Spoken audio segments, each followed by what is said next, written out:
উনি যদি ওনার বাবার ইচ্ছেকে প্রাধান্য দিতেন তাহলে আজ এত দূর পৌঁছাতেন না। তাছাড়া আমি তো বলিনি বাবার স্বপ্ন বাদ দিয়ে আমি আমার স্বপ্নকে প্রাধান্য দিব। আমার স্বপ্ন একান্তই আমার, আমি দুদিকই সামলাবো। তুমি এসব নিয়ে অযথা চিন্তা করে নিজের শরীর খারাপ করো না। মালিহা খান চিন্তিত স্বরে বলে উঠলেন, এত চাপ আর দৌড়াদৌড়ি করে তো নিজে অসুস্থ হয়ে পড়বি বাবা। আবির গম্ভীর কণ্ঠে বলে উঠল, তোমাকে তো বললাম আমার জন্য দুশ্চিন্তা করতে হবে না। তানবীর মাঝখান থেকে বলে উঠল, ভাইয়ার জন্য চিন্তা করার মানুষ আছে বড় আম্মু, তুমি রিল্যাক্সে থাকতে পারো।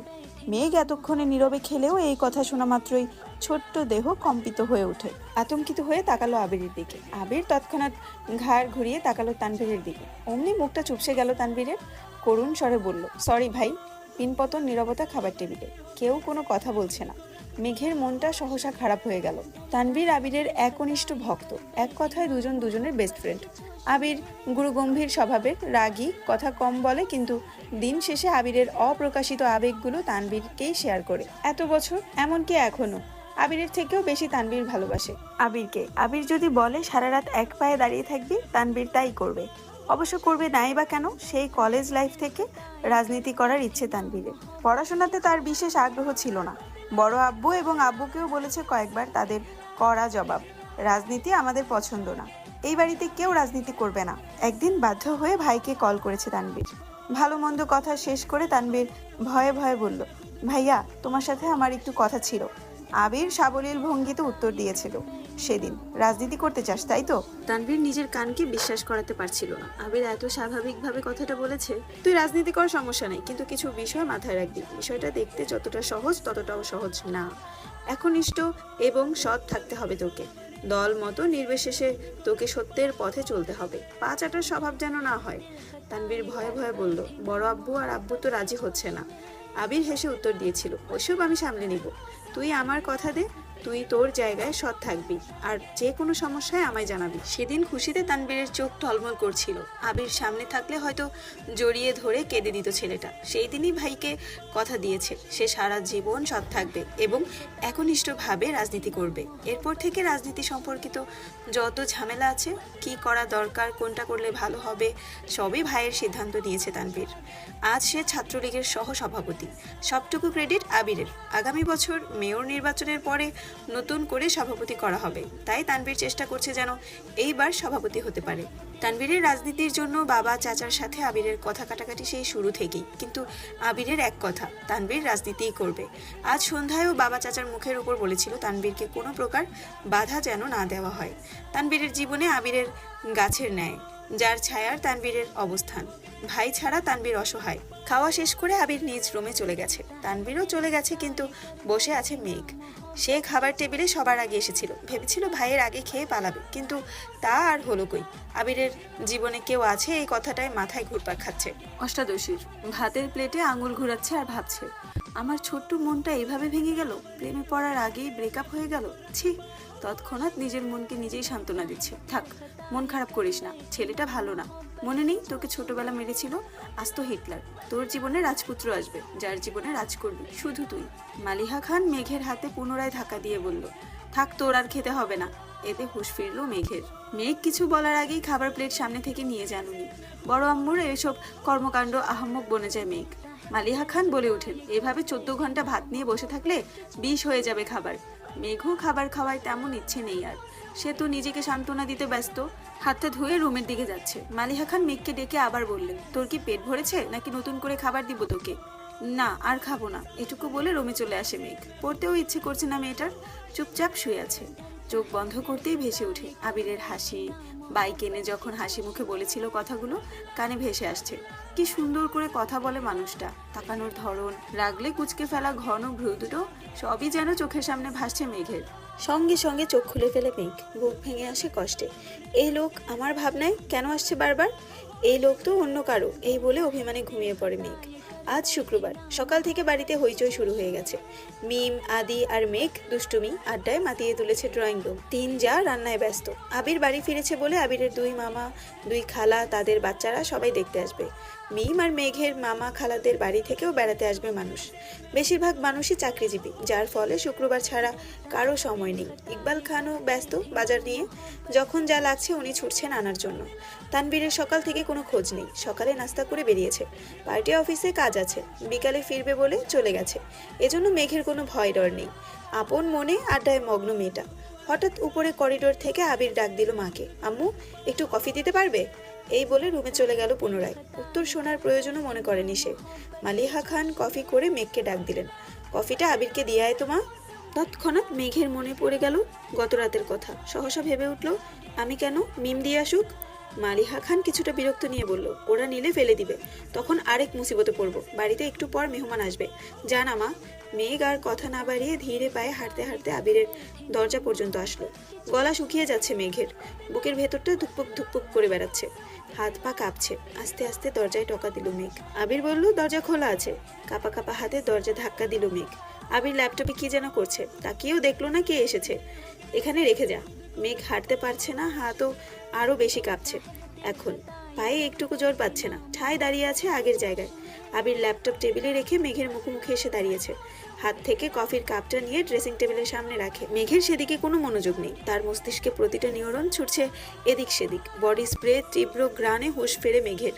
তার থেকে 1 ফুটের দূরত্বে দাঁড়িয়ে আছে আবির। আচমকা এইভাবে এসে দাঁড়ানোই একটু ভ্যাবাচেকা খেলো মেয়েটা। মেঘ ত্রন্ত ঘুরে গেল নিজের উপর, জোর খাটিয়ে পা বাড়ায় দরজার দিকে। সব এগে সদূর হস্তে মেঘের কোনোই চেপে ধরলো আবির। কড়া কণ্ঠে বলল, এদিকে তাকা। অনিচ্ছা সত্ত্বেও ঘুরে দাঁড়ালো মেঘ। চিবুক নেমে গলায় আটকালো, সারা শরীর কাঁপছে। শীতল স্বরে হুমকিতে কানের লতি গরম হয়ে যাচ্ছে। সাথে আবিরের শরীরের আর বডি স্প্রের তীব্র গন্ধ নাকে লাগছে মেঘের। আবির পুরো কণ্ঠে বলল, কফিটা টেবিলে দিয়ে আসতে বলেছিলাম, কথা কানে যায় না? এইটুকু বলাতে মেঘ হেলে দুলে পড়ে যেতে নেয়। টালমাটাল মেয়েটার বাহু ধরে সোজা করে দাঁড় করিয়ে দিল আবির। জ্ঞান হারাতে হারাতেও যেন হারায়নি মেঘ।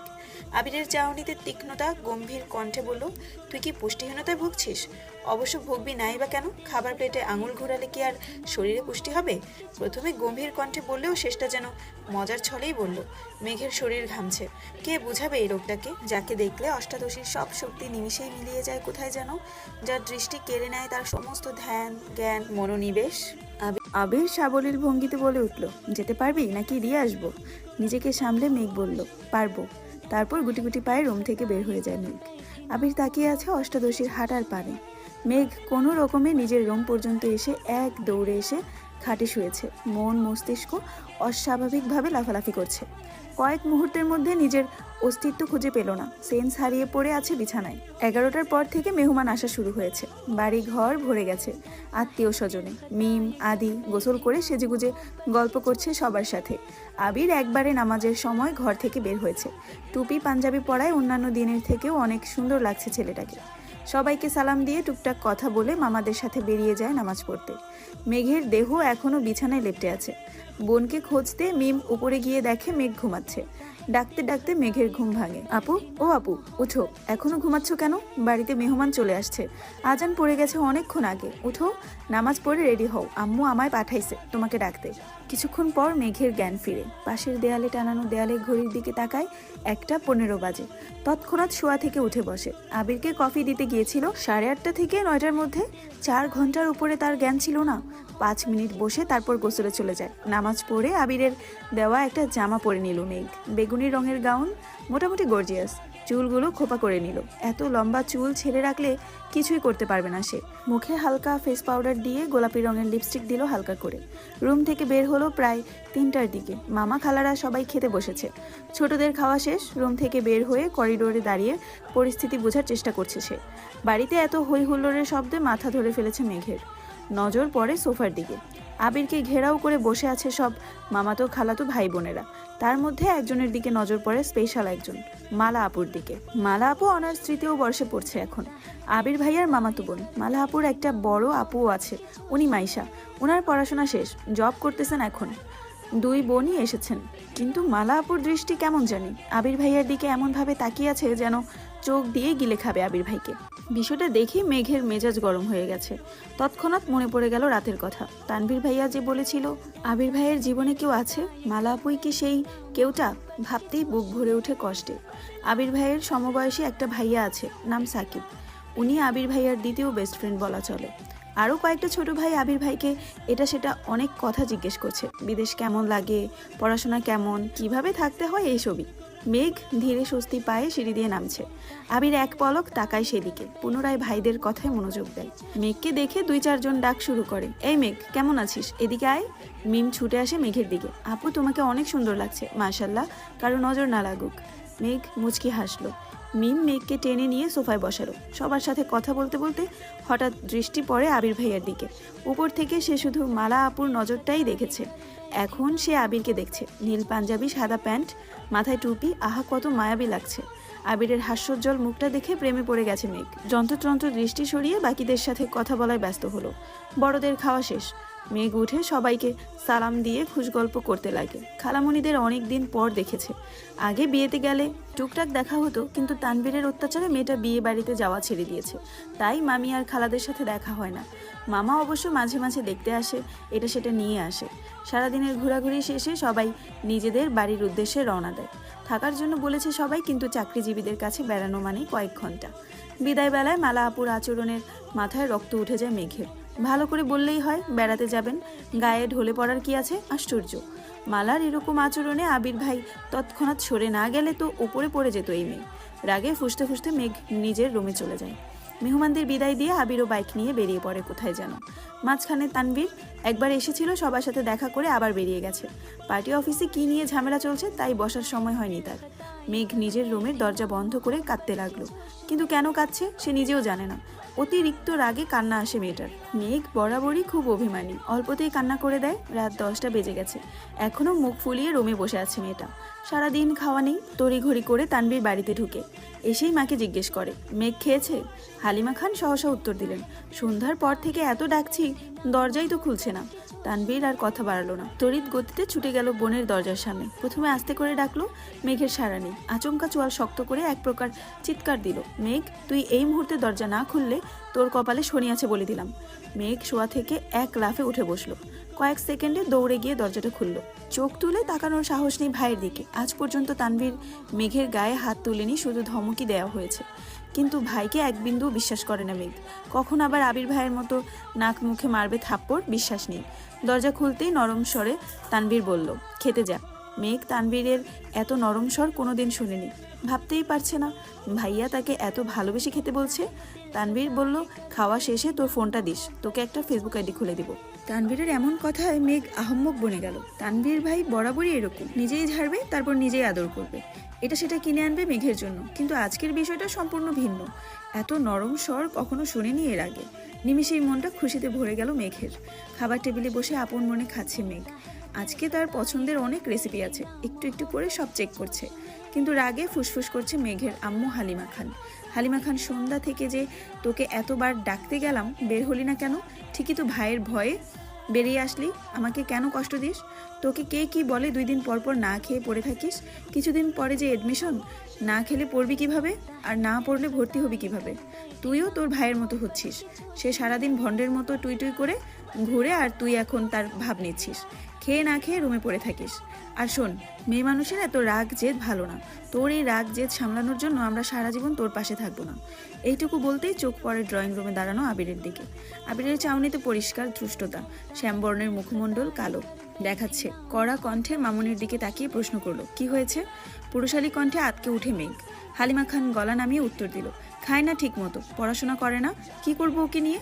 আবির পূর্বের অভিব্যক্তি বজায় রেখে উত্তর দিল, ওকে কিছু বলো না, কাল থেকে মেঘের টাইম টু টাইম খাবে, একটু এদিক সেদিক হলে সেটা আমি দেখব। আবিরের কথায় খুশি হয়ে গেল হালিমা খান, কিন্তু মেঘ খুশি হবে নাকি ভয় পাবে তা বুঝে উঠতে পারলো না। এত বছরে অভিমান করে মাঝে মাঝে না খেয়ে থাকলে তানভীর এসে ধমকে বা বুঝিয়ে খাওয়াতো, এখন সেই দায়িত্ব নিতে যাচ্ছে আরও একজন। 2 জন মিলে মেঘকে শাসন করবে ভাবতেই মেঘের বুক কেঁপে ওঠে। আবার মনের মধ্যে অন্যরকম প্রশান্তিও কাজ করে মেঘের। আবির ভাইয়ের মূল্যবান সময়ের মধ্যে 5 মিনিট সময় যে মেঘকে নিয়ে ভাববে, এতেই খুশি খুশি লাগছে মেঘের। তৎক্ষণাৎ মনে হয়ে গেল তানভীর ভাইয়া বলেছে ফেসবুক আইডি খুলে দিবে। তাড়াতাড়ি খেয়ে রুমের দিকে ছুটলো মেঘ। রুম থেকে ফোন নিয়ে ছুটে গেল তানভীর ভাইয়ের রুমে, কিন্তু তানভীর ভাইয়া রুমে নেই। কিছুক্ষণ অপেক্ষা করলো, কিন্তু কোথাও নেই। মোবাইল নিয়ে নিজের রুমে ঢুকতে যাবে, তখন শুনতে পেল